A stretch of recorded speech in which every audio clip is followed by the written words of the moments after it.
Hey, good afternoon. Welcome, neighbors, friends, and residents of Reservoir Hill.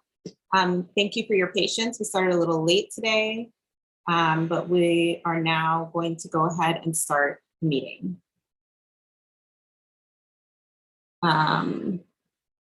So as usual, we're going to, this meeting will be separated into 3 parts. We're going to start with the reports from our board.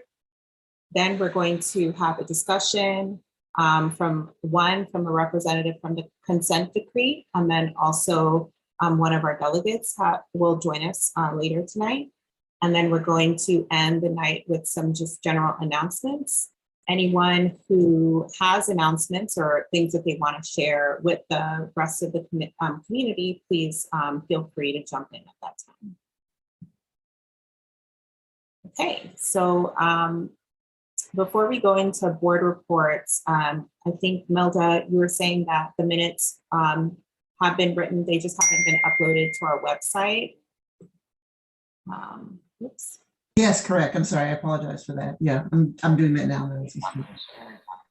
You're not, sorry. Darnita, you were saying I'm sharing the wrong screen. Yeah, it looked like your Slack screen. I think you meant to share the presentation, right? Yeah, okay, let me try that again. And while you're doing that, Melda, which minutes are you talking about? The ones for March. They're out there. Yeah, you do have them up there, but I haven't posted them yet. I need to incorporate them with the. Oh. So I'll start. Okay. Okay. Okay, is that corrected or are you still seeing my Slack? Yep, we see the board reports. Yep. Okay, awesome. I don't know why that happens. Okay, so I have a few things that I wanted to share with everyone. One really important thing that has shifted for us is we are beginning to think about strategic planning for the organization. And what that looks like is over the last couple of weeks, we've been having small group conversations about what the goals are for the organization, what the goals are for the year ahead, and just thinking about what the overall, if we could articulate what the mission of the organization would be, what that would be in a really short spiel. And I think Mike is going to talk a little bit more about that, so I won't spend a lot of time, but I wanted you to know that we are going to invite the larger community into that conversation. And it's going to certainly be a part of the overall vision planning, the vision planning strategy for the entire neighborhood. But we thought it was really important that we, as a board, had an understanding of what our goals were. And so we began working on that. I also was able to have the first meeting with a set of West Baltimore neighborhood organizations on March 21st. That meeting was really helpful in kind of getting a sense of issues that other organizations like ours, that are neighborhood organizations and volunteer run, are facing in West Baltimore and how we can work together. And the next meeting is going to happen in a few months, so we're going to just do that quarterly. But the highlights from that meeting were really around really the need for having plans for passing on leadership positions, sharing and supporting leaders intergenerationally, and then additionally, the need for better support from the city, which will lead us to the other issue, which is just general legal support that we were seeking from the Community Law Center. We still were not matched with a lawyer, and we're coming up basically to our deadline this week for responding to 2201 Brookfield. So unfortunately, it doesn't seem like we're going to be paired with a lawyer in time to respond to the BMZA, the BMZA hearing on 2201. However, I do think that we should explore the larger issues around what happened with the BMZA and the city's response to our concerns about approving multifamily conversions without understanding the input of the community and responding to that input. So we're going to still continue to pursue that relationship with the Community Law Center. It just might not be in direct response to 2201 Brookfield, unfortunately. I also attended a Baltimore Banner listening session, and I just wanted to share that with you. They were really curious about what the issues were in Reservoir Hill. Also in attendance from Reservoir Hill was Kate. Wow, why am I blanking on Kate's last name? From RHIC, Kate. She was also in attendance, and basically they invited us to share what we felt like the main issues were for our neighborhood, so that they could then feature articles about the neighborhood, but I haven't heard back from the reporter to see if they would like to pursue some of the things that were brought to the table. So that's all I have, and I'll pass it over to Jericka.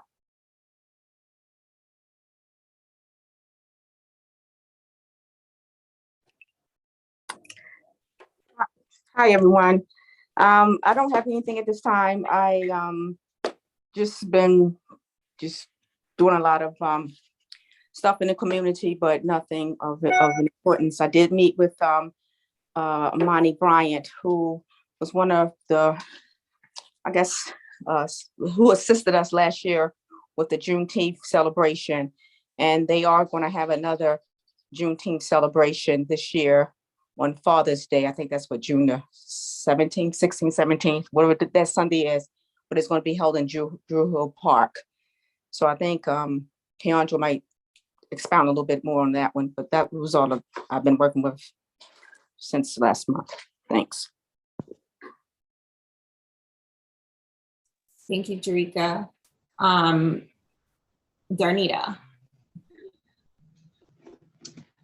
So it looks like our minutes are online, but I think we'll hold off on approving those minutes. I think we've got to do some updates to those. But they are out there for last month if you like to go out there and view that. As well, reminder here that all of our meetings are recorded and available online. My last update I have is we did hold an emergency board meeting on the 5th.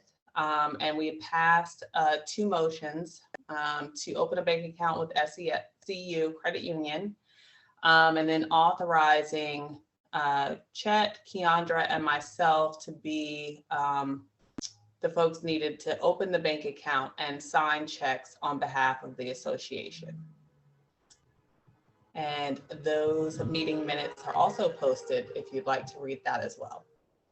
Thank you. Thank you, Darnita. And the last officer, Chet, if you want to expound upon that. Hi, everyone. I just wanted to, I think we talked about this last month, but the 1023 Easy form was submitted to the IRS for nonprofit status. So we're still waiting for, the IRS on that, basically. We are in the process of opening the bank account. As Darnita said, the bank requires, they require minutes from a meeting stating that SECU is the bank that we chose and who we chose as signer. So that was the reason for the emergency meeting, so we could get that moving. Keondra and I have already been to the bank, and we're going to schedule a time for Darnita to go with us to finish that up and order checks, and we'll be all set with a bank account. And then we still need to establish a membership fee for the organization. This will be an annual fee, and the membership decides and votes on what that amount is. So we are open to suggestions as to what that amount should be, what people feel is affordable, reasonable, that could also support the organization over time for all our endeavors, because checks are expensive, website update, all those things cost money. So, Keondra, I don't know if you want to discuss that now, or if anybody has input on that or suggestions, maybe throw it in the chat. Yes, please do, because I know we just shared a lot of information just now. So if you have any questions about what Chet just said, what I shared, and certainly anything that comes up during these reports, please do feel free to use the chat or just raise your hand, and I can call on you for any questions. But I'll wait a beat to see if anyone has any burning questions about those 4 officer reports. Okay. Mike's got his hand raised. Oh, sure. Cameron. Hi, so are we taking suggestions about how to do the membership fee at this time? I think you can, if you have like a short suggestion. Because the discussion is usually towards the end, but we can. That's fine, I'll wait. You sure? Because I don't want to run out of time too. So you can, okay. All right, so we'll keep it moving. And I can't really see when you raise your hand because of me presenting the slideshow. So if you could just use, like if you're physically raising your hand, I can't see it. But if you can use the raise hand function, and that if you can see like a smiley face,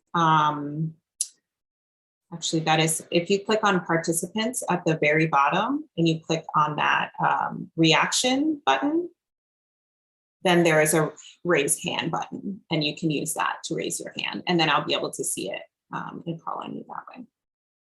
Okay. So Rolando, Maxwell. Yeah, I got it. Good evening, everyone.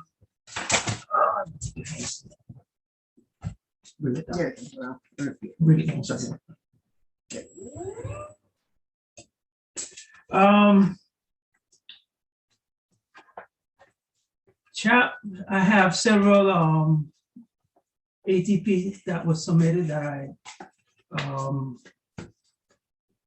gave my support to, like 2510 Madison. They was requesting a 2-car garage and deck on top of it. So I supported it. 2324 Madison is pending. 2313 Madison.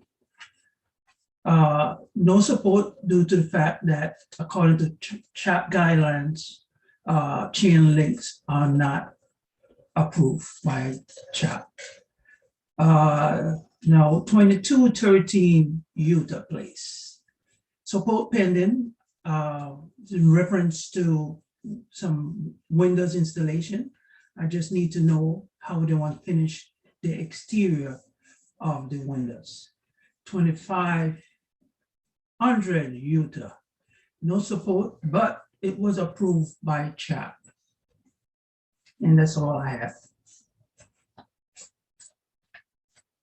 Do you want to share anything about the forming of this committee, Rolando?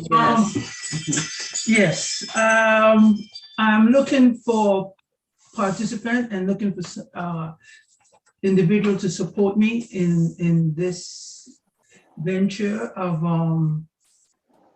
maintaining our historic aspect of the neighborhood, and actually is to also try and get together and make Reservoir Hill citywide historic neighborhood. Right now, we're divided in 2 historic districts, Umina, Upper Utah, Madison neighborhood, and Mount Royal is the other historic district. The other part of the neighborhood, as per the city, is not considered historical, but we are considered nationwide historical. And it would be nice to preserve the other section of the neighborhood, which have a lot of historic characteristics. Thank you. Thank you, Rolando. So if you're interested in all things historic, if you want to find out what the pros and cons of it being a citywide recognized historic neighborhood and the benefits of doing so, please join Rolando's committee. He'll be sending out, and we'll be sending out communications on how to join that first meeting. Darryl McClain. Hi. So this is Janae of Darryl and Janae McClain, reporting on behalf of the Social and Events Committee. And so for our group, for the month of March. We've been active with planning. And so for our goals for 2022, these should sound familiar, but we are working to drive RHA membership, promote networking within the neighborhood, spotlight the neighborhood, and then partner with other organizations. And honestly, with all of that, one of the themes that is underlying the activity is branding the RHA organization. So far we are planning on hosting 4 events, which include a fish fry, a virtual home and garden tour, a movie night, and soundscape on the greens. And so we're targeting the dates that are listed, or the months that are listed on the slide. And then there are other events that we are going to support as a partnering opportunity with other organizations within the neighborhood. And this includes a number, including the Juneteenth that Jericka mentioned earlier. We are looking for opportunities to support that as an organization. We are also looking for opportunities for Halloween, and then National Night Out. And there are several others that we are looking to support from an organization perspective. We're also looking to try and put some of these events on our calendar as a part of the partnering with organizations.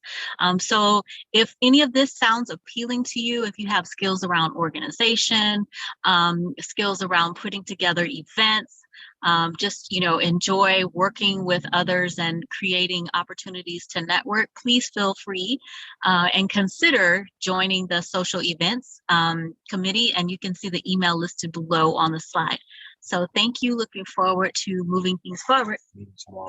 And there is a out of cycle meeting tomorrow on the 13th at 7 p.m. So hopefully you'll be able to join us. If you saw the announcement for this meeting, it was beneath if you scroll through on the email. So thank you so much. And we look forward to seeing everyone tomorrow. Thank you so much, Janae. Thank you, Darryl. Lauren. Yes, good evening. Good evening. Okay, I didn't write anything, huh? My slide is blank.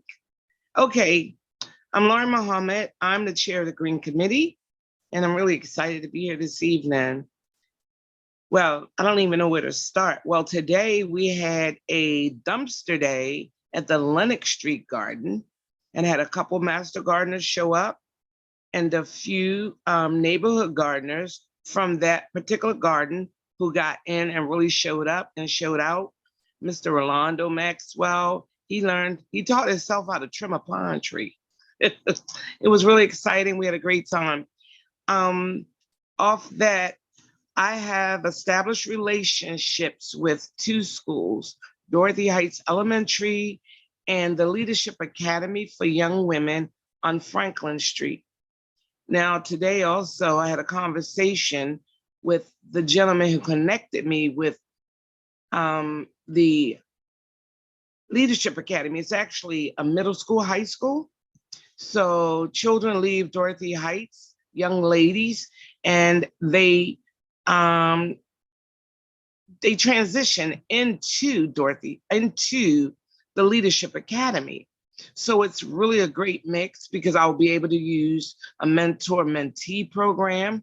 Well, when I spoke with Nathan today, who is the connection for the Leadership Academy, he mentioned that I don't need clearance from City Hall to work with his girls.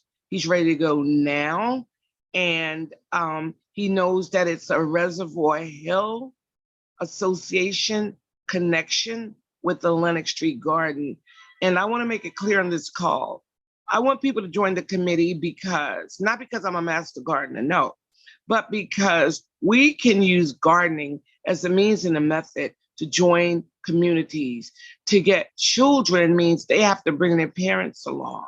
We're bringing families together. We're crossing alliances. We're merging communities. We're expanding the greater community. So I don't ever want it to be, well, Ms. Muhammad, no, it's the Green Committee So I need people to come out and show out. If all they ever see is Mrs. Muhammad, the master gardener, how are we going to escalate and elevate RHA? It has to be about RHA and the community effort. I'm just a vessel. I couldn't do part of what I do without the support and the conversations between Keondra and I, Rolando and I, Molda and I, Janae and I.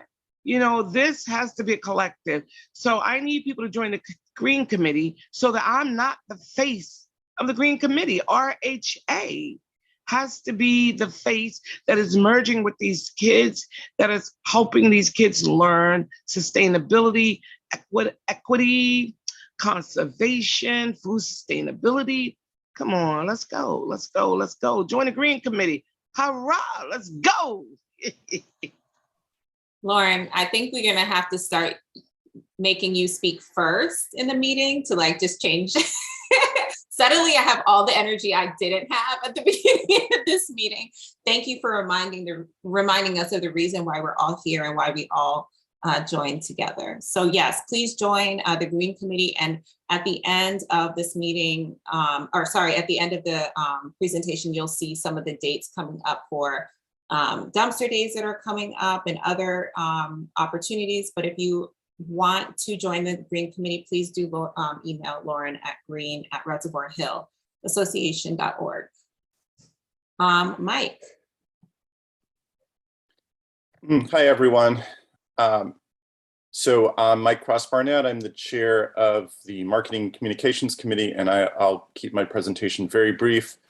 Keondra asked us for a headline piece of news. Our headline news from communications is we've had a 50% increase in membership of our RHA Facebook group. So we now have almost 80 people who are following us on Facebook, which is fantastic. It used to be like 50. However, I want to see that number doubled. So that's a goal I have to get it actually up to 150 by the end of the year. Under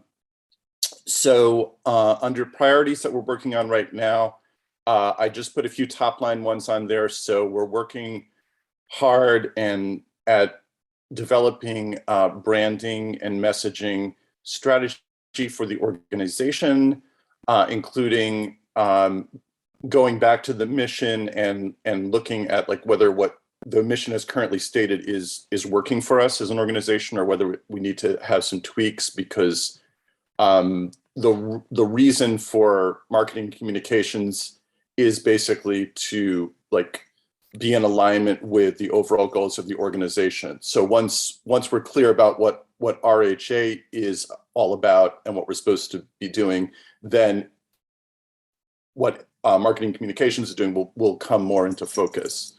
And kind of right along with that, we're thinking about like exactly what we mean by marketing. Marketing is selling. So like a big question I have right now is like, if we're talking about marketing RHA, what is it that we're selling and who do we think it is who's buying that? So like, what are our targets? Who are we targeting with our communications? And then the last big thing I'll mention, so we're looking to align all our communications better. What we're doing on social media, our email strategy, our other modes of communication that we're not doing yet, but which we might do in the future, such as using like a text messaging strategy, things that we're going to do with in promoting our events and things like that.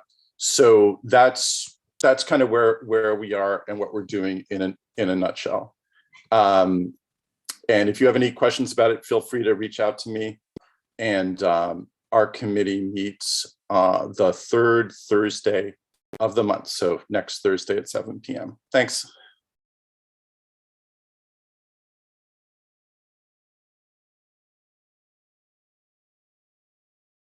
Thank you. I got so excited by what people were saying in the chat. I messed up your presentation. I'm so sorry. Okay, thanks, Mike. And Why should someone join the marketing committee? Oh, I'm still on? Sure. Okay. I What's your I thought I was being moved along there. No, it was an accident. Right, But why should someone come to your, what are the kind of things that new members can look forward to in your meetings? Well, it's exciting because we're like figuring out, like we're talking about the mission of RHA. We're talking about, how to like present what RHA is doing and put our best foot forward. We're like the conduit. We're the tool that basically helps all the other committees and entities within RHA let the world know about what's going on. So if you love communication and strategy and like doing the work of getting out the message of this great organization, then you should join us. Thank you, Mike. Okay, Arlen. Okay, hello everyone. Rolando and I have pretty much become co-chairs of the Planning and Development Committee. Really appreciate all of his efforts. The thing that we need the most is participation. I've always been saying about the necessity of having, as they say, boots on the ground. If you see something, say something. If you see something going on, as one of our neighbors on Utah Place recently reported, even though I'm out of town, someone reached out to me. That was Dale Terrell, who reached out to Rolando and reached out to Melda, and the person on Utah Place actually called 311 to report that the property at 2428 had been compromised again. The plywood had been removed, but apparently a padlock was on the door and property's being cleaned now. I don't know if that's because of the management got a ticket, but either way it goes, we're getting some action there and we really need to be protective of the neighborhood. I think our major issues right now deal with CHAP issues, as Mr. Rolando Maxwell has stated, and also just making sure that the regulations, an issue with the establishment of transitional housing has been a major issue. But as I've stated to some of the other members, if those facilities are rental properties and are maintained in accordance with the law and with the ordinances, then there shouldn't be any way we shouldn't even know that they're there if they're operating within compliance, because these are rental properties. But if they're out of compliance as far as regulations, and that's when the issues become. If they're out of compliance with trash, that's where the issues come into play. If they're out of compliance with becoming a nuisance with too many people in the area, or you have so much traffic going through, you can't tell whether it's drug activity or whether it's actual housing. That's an issue. And the only way we can tackle those type of issues is to have feedback from the community, because we can't see everything that's going on. And we have been getting quite a bit of feedback from neighbors in regards to that. So we appreciate that. And, we can't do our jobs without the input of the neighbors. I mean, this is, at least as far as my family is concerned, this is our major investment, our homes. And I'm sure that's the situation with most people here. And the only way it's going to be protected is if we protect it. Thank you, Arlen. Oh, go ahead. Oh, I was going to say, the issue with the Madison Park development, Keondra, you reached out to David Bramble, and Councilman Torrance is actually having is facilitating that meeting on a wider scale. I think it's on the 18th. Is that right, Keondra? Yes.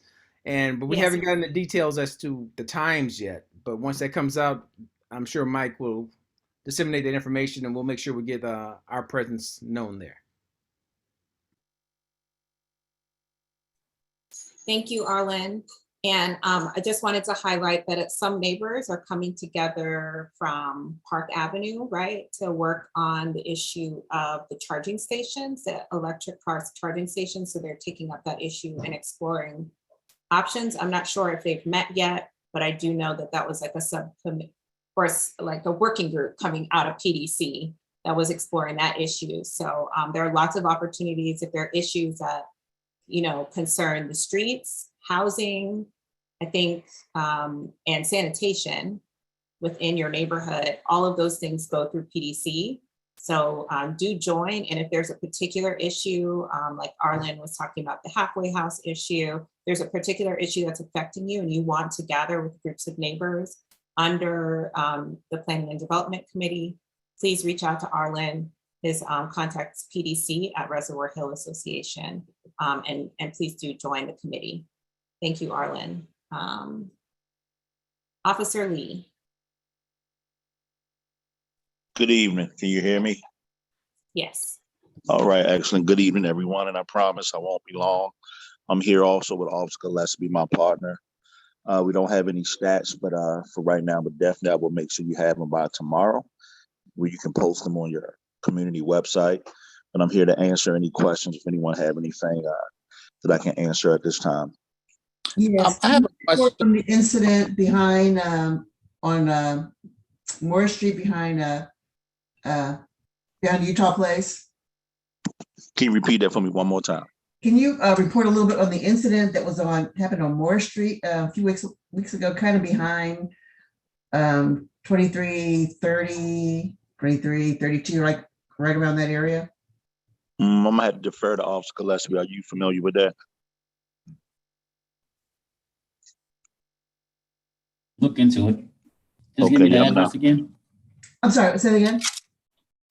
Can you give me the address and I can look into it? Yeah, it was a gentleman that was killed, and the police came and everything. And it was, I want to say, right about a few weeks ago. It was behind. Exactly. I'm familiar. Okay. It was a few, I'm in, this is Libby. It was behind my house at 2332. And from what I understand, one up would be 2334. And there were wanted pictures out that displayed the guy that was actually killed. And they were in color and they were handed out in the neighborhood. So I'm a little surprised the police don't know about it.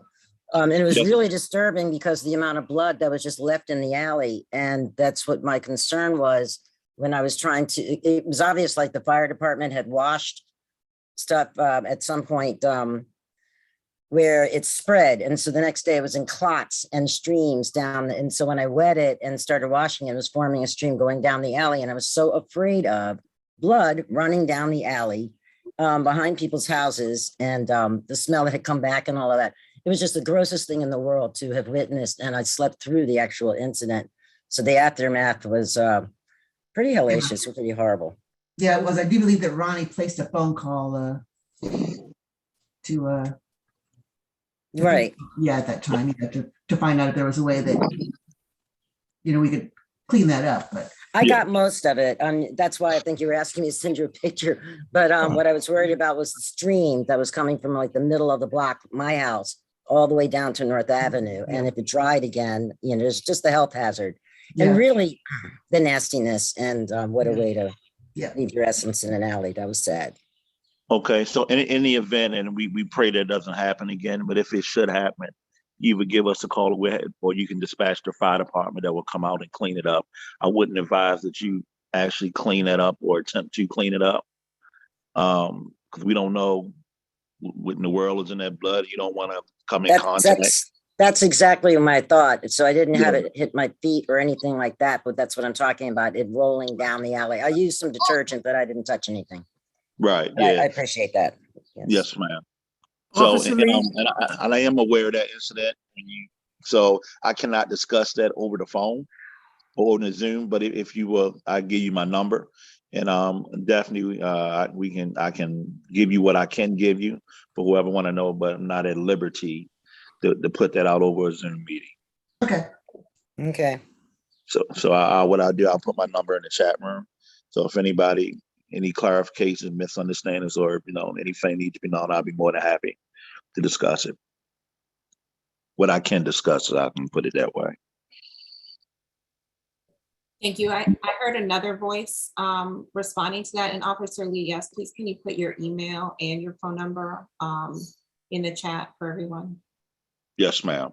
Was someone else trying to speak? Yeah, that was me, Keondra.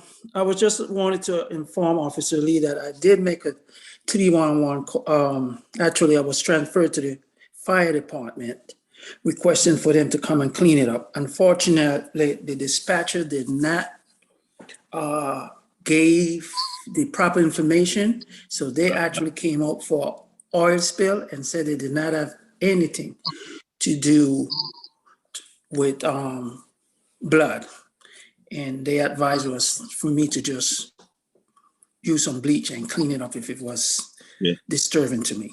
But well, in any event, I say it again, don't do it. If you have an issue, you call us. You have my number, and I will make sure the proper notifications are made so it can be cleaned up properly.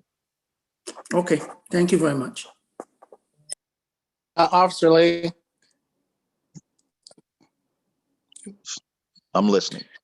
Oh, yeah, I'm sorry. How do I be able to report somebody that that doesn't live here anymore? Because I just bought a house, and there was a previous tenant that had somebody else living here that had a warrant, I think, from what she was saying, and she did come over one time and broke my camera. I just wanted to, how am I able to report that she no longer lives here? Because I know you guys they were having issues with people saying coming for warrants and they're not living here anymore. I mean, if they're not living there, I mean, the thing is, that's a tough one because I don't know if they have a forwarding address after they vacated the premises. Most times when people leave, unless they're homeless, they have their mail forwarded somewhere. Okay. Yeah, yes, we're still receiving her mail, and I just kind of just saw the thing, and it looks like maybe had something to do with her parole or something. I don't know, but okay. But that's what I was saying. Is I don't know if it was they know. It's how to report hey, the warrant. Hey, the lady doesn't live like that. So what I would do if any event that anyone from our agency or another agency come inquiring, you can advise them that that individual no longer lives here. And yes, sir. Okay. All right. Thank you. You're welcome. Any other questions for Officer Lee? I want to be respectful because we do have Delegate Wells on the call. So I want to make sure that we give her enough time.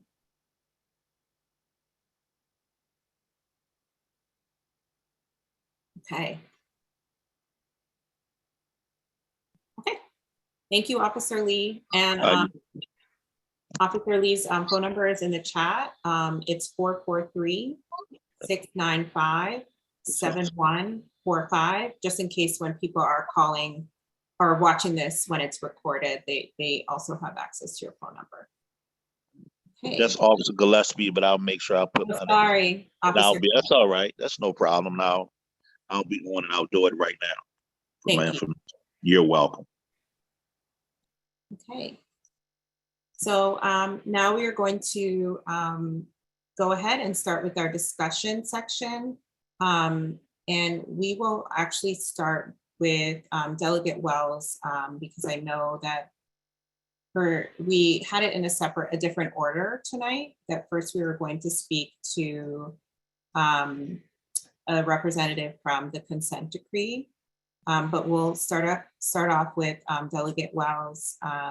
Delegate Wells, do you have a presentation tonight, or I do not? Okay, that's fine. Just brief remarks. I know it's 20 minutes till 8 o'clock, but good evening, everyone. I'm Delegate Wells. Literally, I guess 20 something hours fresh off of Sine Die, which is the mad rush to midnight on Monday, the second Monday in April every year for us to get our bills. And I'm excited to be here post Sine Die. I'm a little sad because I had two bills that I was hoping to get across the line that I thought would be really important for our district, but I'm really happy with what we accomplished and some of the other legislation that I was able to get passed this year. So I'll be brief. I think some of you were at our mid-session briefing, and we also just want to kind of make sure at the top of my remarks, share that the 40th district will be doing a post-session briefing. We're looking at the beginning of May, so we're still trying to pin down that date, but most likely within the first 2 weeks of May, we'll be doing a post-session briefing. So keep an eye out or ear out for the email or phone call that we might be making to folks about that.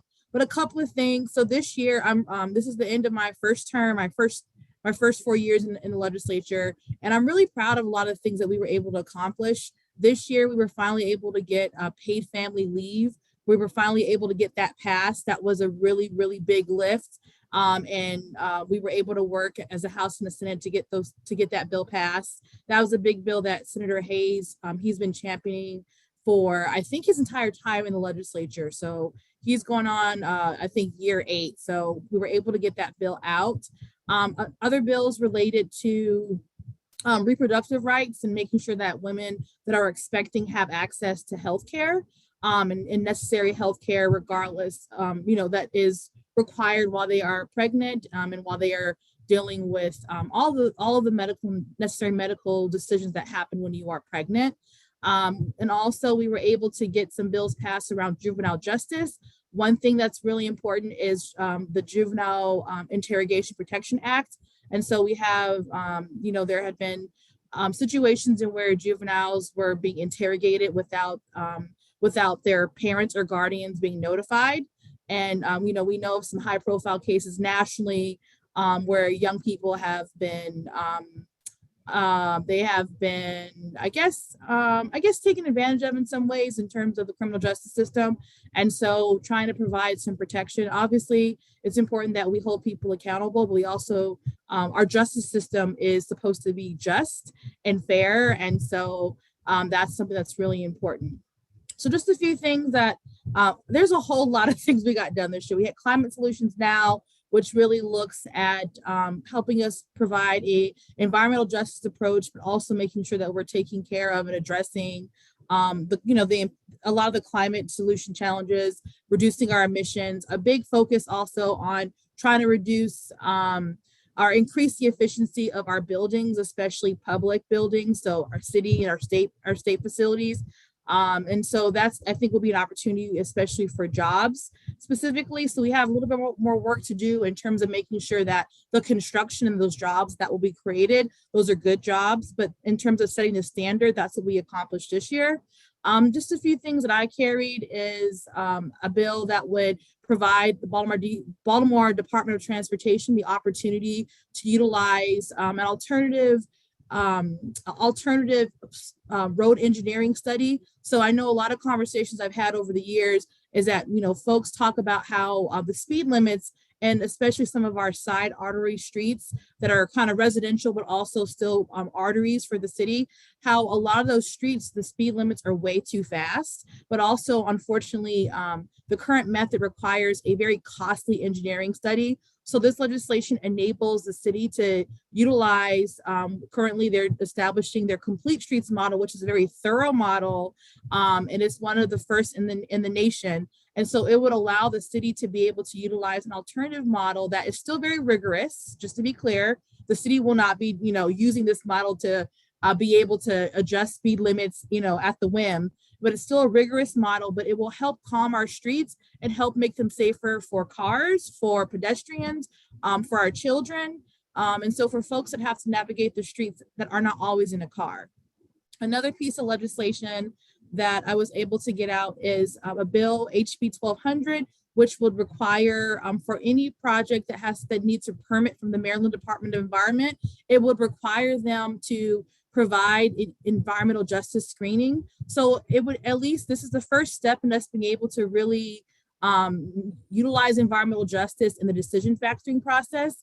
But at least notice is something that I think will be important to communities and also to the developers of those projects to say, hey, here are some of the various factors, whether it's, there are pollutants that have been there, whether it's the fact that these are historically red line communities, communities that have historically had folks that have been low wage or unemployed. And so utilizing these factors to say, to those developers, to the project owners, here are the different conditions in these communities, and we want to make sure that you're not exacerbating pollution, and we also want to make sure that you're not exacerbating low income, kind of no kind of career path type of jobs and creation. So that's the other one. And then I'm trying to think of my third bill. I like literally my brain just went dead. I'm still recovering from the session. But the third bill was focused on the Baltimore City, I remember it now, focus on the Baltimore City school board. And so what it does is it enables the student member of the board. They don't have 100% voting rights. They still aren't able to vote on personnel and salaries, but they are able to vote on a lot more items than they currently are able to vote on. It also will look at doing a commission to look at how we could consider providing some type of compensation to members of the board. Currently, they are unpaid. We have some, I think, some remarkable people that are serving on as board of commissioners on the school board. But it's clear that sometimes individuals that are able to do things unpaid or have more free time, oftentimes it creates an unfair advantage where folks that would love to participate but don't have the time, maybe don't have the resources, childcare, transportation. I've spent a lot of hours talking with the commissioners and talking with the coalition that we worked with, the Votes Coalition, and they're spending 40 hours a week in some cases, making sure that, our children's education is a priority, and making sure that we are doing all we can to support them. So anything that we can do to help support providing some compensation, we're going to explore that with that. So the two bills that I'm still sad about is my statewide urban ag program. That one, I literally was working really hard to get it out in the Senate, and it was on third reader, which third reader, once it's there, all you have to do is call it for a vote. And that one did not get out. So it would have provided around $2 million, close to $2 million over 5 years for urban agriculture, specifically for capital investment and really helping grow them into sustainable agro businesses. So, I'm a fighter. I've had bills that, they finally passed this year. So I'll be back next year to get more money for the statewide urban ag program. And the other one was a bill focused on the fact that a lot of individuals are facing some tremendous increases in their the cost of living, specifically renters. There's been some significant increases in rent by upwards of 30-40%. And so the bill would have just required more notification. So landlords would have had to provide tenants at least 90 days notice for their rent. So what that 90 days would have done is it would have provided 60 days time to decide whether or not you would notify your landlord that you will renew the lease, because you have to typically notify 30 days from the end of the lease.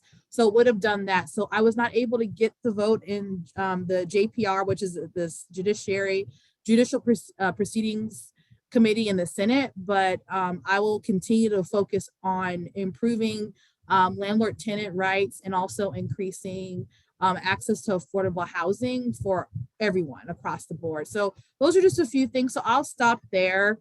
And just, take any questions.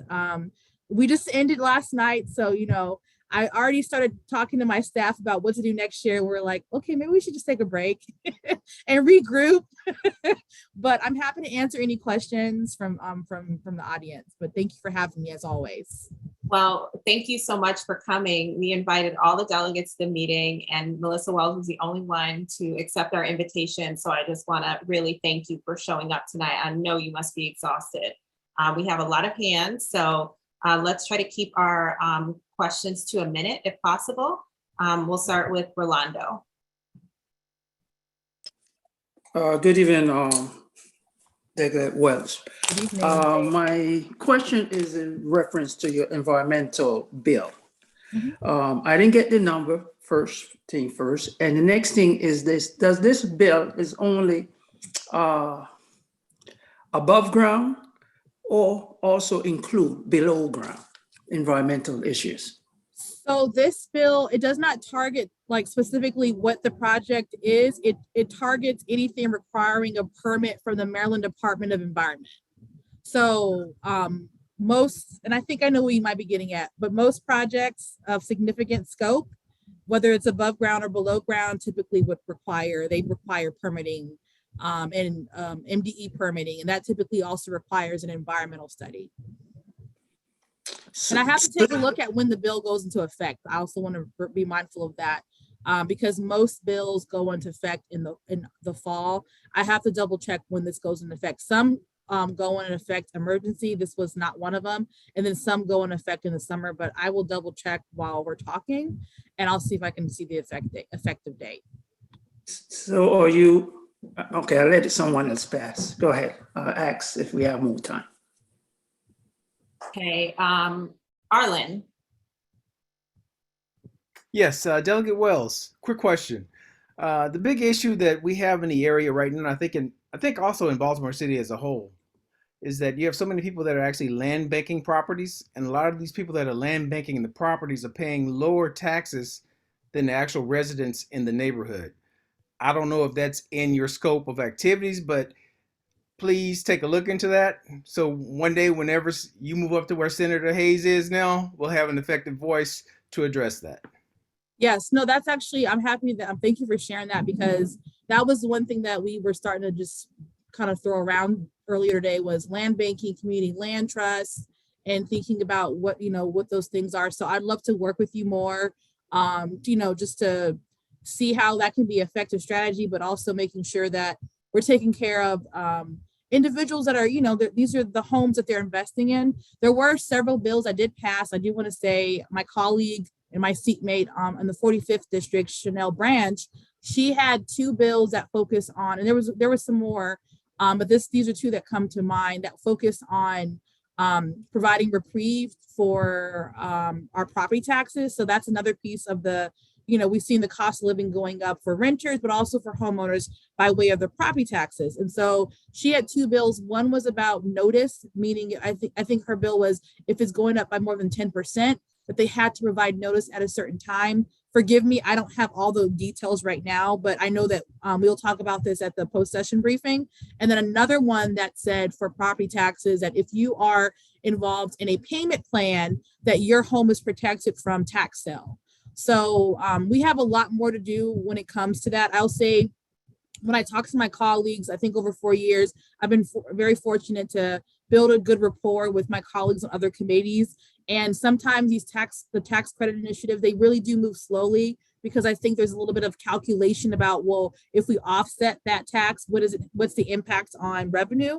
But in terms of enabling legislation, that's what her legislation does for Baltimore City specifically. So thank you.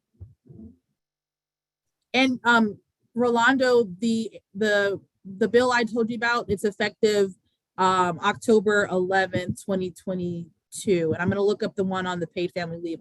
October 1st, 2022. And I'm going to look up the paid family leave right now while I see another hand is raised. So Thank you. And that's Caleb. Okay. Yeah, hi. Hi, everyone. Caleb Wolf. This is my first meeting, so thank you all. This has been very informational and helpful. And I would just like to say, Delegate Wells, I worked in Annapolis for about 7-8 years, and I'm amazed that you are here. I know it was a long 90 days and a very late night last night, so that really means a lot that you showed up. So thank you. Thank you. So the effective date for the paid family leave is June 1, 2022. Just so everyone knows. And that was one that we had to override because the governor vetoed it. So, oh wow. Yes, there were a lot of veto overrides that the governor did, and we took care of it. Wow, I'm just shocked that he would veto paid family leave in 2022. It's incredible. I'll be honest, it's really interesting because we have a lot of conversations with the Republicans and Democrats about, we've had a conversation this year about abortion access and, the personal right of choice of how, and also making those choices at the various junctures in your process. And a lot of conversation about, juvenile justice, but it's interesting because a lot of my colleagues across the aisle, oftentimes they're anti anything that helps support families, specifically, supporting access to more affordable childcare, tax credits to help families, parents and children, paid family leave. There's a big push for, more families, but then they're not trying to support actually those families having the time they need, a new parent having the time, or someone that is taking care of, as we get older, things change. And so, you might, maybe now that you're older or your parents are older, you're becoming their caretaker. And so, I'm very happy. I'm very fortunate to have served during this 4-year term and to have been able to cast the green vote for some of the most important votes and most important policies that our communities need here in Baltimore and also across the state of Maryland. Well, we thank you for your advocacy and your work. Does anyone have any other questions of Delegate Wells before we let her rest?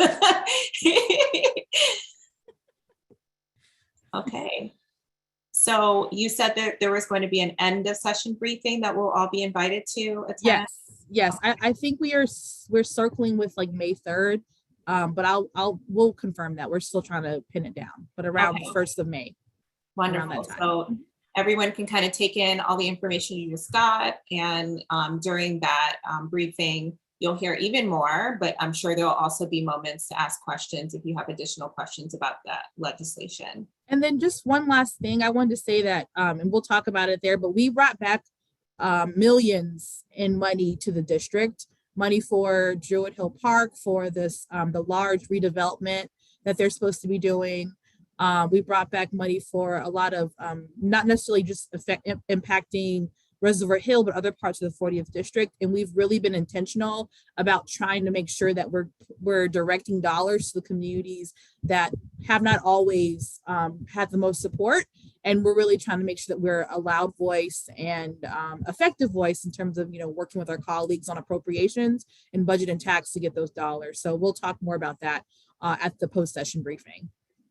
Wonderful. I know that we'll have a lot of questions about that. Like what projects absolutely. Okay, wonderful. Okay, so thank you, everyone. Thank you so much. And okay, there's a little shout out for the elections that are coming up on June 24th. Of course, no, it changed. Oh, okay. It changed to July 19th. Oh, I didn't know that. Unless I missed it, unless it changed back. Maybe I missed that. Did I miss? Okay. I believe it's July 19th. I'll double check. But yeah, so last thing I'll say is, yes, please. We had to redo the congressional maps. The court said they weren't, and we're still waiting to hear back on the legislative maps. And so, voting rights is such a big, important priority, especially for majority Black communities. And so please keep an eye out, ear out. We'll be very vocal in posting things, but the dates have changed for different things. So I just want to make sure that folks are aware of it, because I don't want anyone to unsuspectingly forget, like not know about the change in the date. But right now, July 19th, we're redistricting. I think Reservoir Hill will be in the 40th, pretty solidly in the 40th. But there will be some changes to your lines, even for your councilmatic districts as well. So we'll talk more about that definitely at the post-session briefing, but just to give you a little buzz. Thank you so much. Ashley Esposito put in the chat saying that it's July 19th and early voting begins July 7th. Thank you, Ashley. And Chet put a link in the chat if you all just want to double check the information yourselves. But yes, thank you for I did not know the date change. So thank you so much for sharing that information. Okay, thank you so much, Delegate Wells. Have a good night. Okay, so the other person that was supposed to present tonight, Darryl Frazier from the consent decree, I don't think he's on the call. At least I don't see him on the list. So I'm not sure that he attended tonight. So I'm gonna go ahead and move on unless he joins later.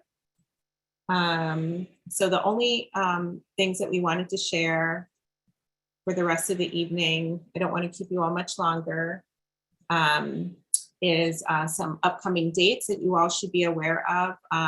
Tomorrow from 4:30 to 6, there's going to be a webinar by the Department of Housing and Community Development called Buy Into Baltimore. And that's going to explain the process by which city-owned properties get developed. So if you're interested to understand that that process, which is the same process that Madison Park North has gone through, the development that's going to be run through Druid Park Lake Drive. This webinar will be informative and will explain that process. On April 14th, next week, Thursday, this Thursday, I'm sorry, there's going to be another dumpster day near Whitelock Community Farm. On the Saturday, there's going to be another dumpster day run by the Friends of German Park. And I believe there's going to be a German Park cleanup that day. On the 16th, or sorry, I believe that's actually the 18th, the Madison Park North presentation is going to be happening. We don't have a time for that, so please do look out for our communications on when you can hear more about the start date of construction on Madison Park North. Everyone is welcome if you'd like to attend. We have our board of directors meetings every third Tuesday from 7 to 9 p.m. On April 21st, there's going to be the Upper Utah Madison general meeting. Actually, there's a conflict here, so this is probably not accurate. Arlen, when is the right date for Upper Utah Madison? I think I have the date wrong. Keondra, I have that as April 20th. Okay, sorry about that. It's a Wednesday then. April 20th is the Upper Utah Madison meeting, followed by the Marketing and Communications meeting on that Thursday. The next WNADA meeting for West North Avenue Development Authority is happening on April 26th from 1 to 3 p.m. And on March 22nd, oh, sorry, that's the wrong date too for RHIC, but their meetings occur the fourth Tuesday of every month. So their meeting will occur then. Planning and Development meeting is on the 25th, and the Events Committee meeting is occurring this week, and then another one on April 28th, and you'll see the communications about that. Here's our website. Here's how you can contact us in general. Does anyone have any announcements that you would like to share for the good of the group before we close our meeting today? I have one, just a reminder, there's no trash pickup on Friday. Trash pickup is going to be on Saturday because of the Good Friday holiday. So don't put your trash out Friday morning, it won't get picked up. And all the sanitation yards will be closed Friday as well. Thank you, Chet. That is a very helpful. And this week is it's the recycling week. So you know how it's going every other week. This is our week for recycling. Tomorrow morning will be pickup. And Ashley Esposito, if you would like to make your announcement. Hi, I just wanted to introduce myself really quick. I'm Ashley Esposito. I live in Violetville. And I just wanted to say that this is the first year that Baltimore City is going to have an elected school board race. So I am one of 6 candidates, I believe. So I just wanted to make that announcement because I think a lot of people still don't know that it's happening. So there's 2 seats. There will be a primary, which will narrow down to 4 candidates, and then 2 will join the school board as elected members. Thank you, Ashley. That's really helpful information. And I would be interested from our membership if hearing from the school board candidates would be something that we would be interested in.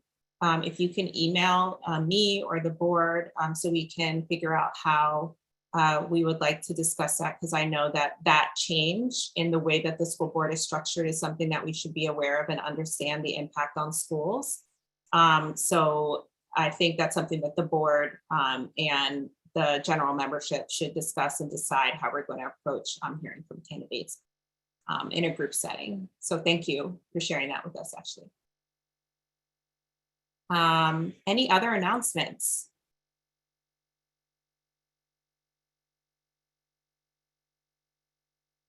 Okay. So if there are no further announcements, questions, things to share, tonight's meeting. Oh, I do have a question. Oh, sure. Go ahead. Hey, sorry. My name is Jeff Brunel. This is my first meeting as well. I thought there was going to be I wasn't sure if there was going to be a separate section for questions, but is there any insight or any updates on the Madison North project? Or, or any of those updates shared in this meeting typically?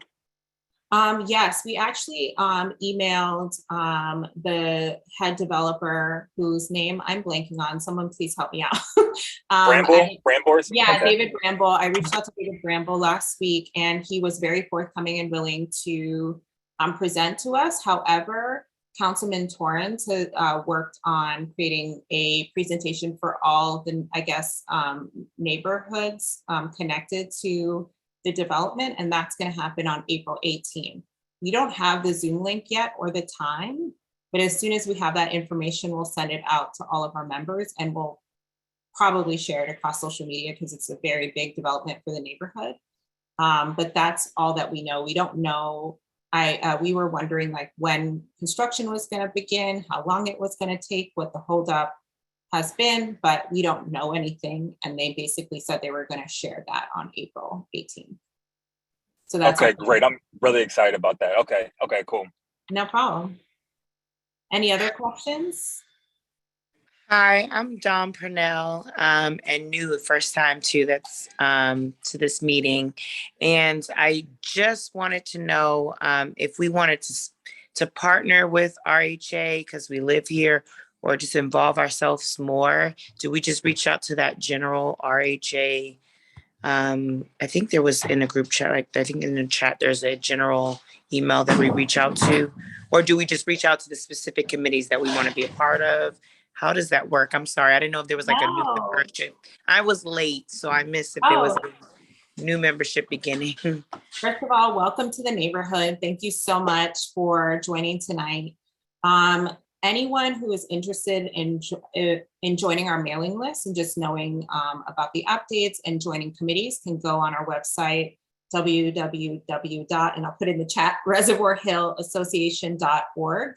And there you can fill out a form, which will ask what committees you might be interested in. But yes, you can just simply email contact@reservoirhillassociation.org and say, hey, I'm just interested in learning more, and we'll send you that information too. So either way we will, but if you know that you want to join the organization and you just want to let us know what committees you want to join, that's the easiest way to do it. And then that will allow you, oh, thank you, Melda. Melda put the link in the chat to join. And you can click that, fill out the form, and that will lead you to all the communications that you need. You can also sign up if you're not ready to commit to a committee. You can sign up and just join the MailChimp itself, the newsletter, and we'll send you those kind of updates if you want to just kind of hang back and get a feel for everything. But if there's anything that spoke to you, you don't have to officially join. You can just join on those dates, like just join the meeting. All the meetings are open to the public. You don't have to be a member to be a part of a committee. You don't have to be a member to be in our meetings. We just really want people to be involved. So thank you for coming, and I hope that we see you again. Oh, you will. Thank you very much. Yes, of course. And Keondra, if I may, yes. I just want to say, and you can also join our Facebook page. And it's a great way to keep up with what we're doing, and follow us on Instagram. And actually, I just wanted to say that during this meeting, someone attending the meeting joined our Facebook page. So it's, the more the merrier. I tag RHA Instagram on everything I do. I'm a realtor and I try to promote Reservoir Hill all the time. But I do follow, I'm bad at Facebook, but I do follow Instagram, and I do. Fantastic. Thank you. And someone asked if you are late to the meeting, how do you see the rest of the meeting? Our meetings are uploaded to our YouTube account, and so you can see all of our recordings from this month and back. So Melda, who is our webmaster, will be uploading that probably within the next week. I just want to say something before we leave. Just want to let it be known that we haven't have anyone for the safety committee. So we're looking for someone to take up that initiative and think about it, talk to your neighbors, because we actually need to form a safety committee in our neighborhood. And thank you for coming to the meeting, and welcome to the neighborhood. And as it relates to the security, I met a young woman who does a security program up in Park Heights, in the Park Heights and Shirley area. I did get her information, and when we have a meet, when Keondra give me a date, I'll invite her to the meeting. You know, if they're, you know, because we have different people coming at different times. But I would like her to come and tell us how she does, what she does in the Park Heights community. Thank you. And our YouTube channel, Melda, would you mind putting our YouTube channel link in the chat, and also the IG account? It's being requested. Oh, thank you. You are so quick. Thank you. So I think that's all for tonight. I'm pausing to make sure no one else has any comments, but like everyone has shared today, Reservoir Hill Association is an all resident run, all volunteer run community organization. So we depend on each one of you participating and supporting the work of the community. And we are accountable to you. So everything we do is based off things that you all want to be seen done in the neighborhood. So if there is something that's going on around you, something that you're interested in, something that you want to see more of, please join a committee. Donate your time, donate your energy and your intellect to bettering the Reservoir Hill community. So that's it for tonight. And we hope to see you either in committee or in our next general membership meeting. Okay, the meeting is adjourned. Good night. Good night. Good night. Good night. Thank you. Good night. Thank you.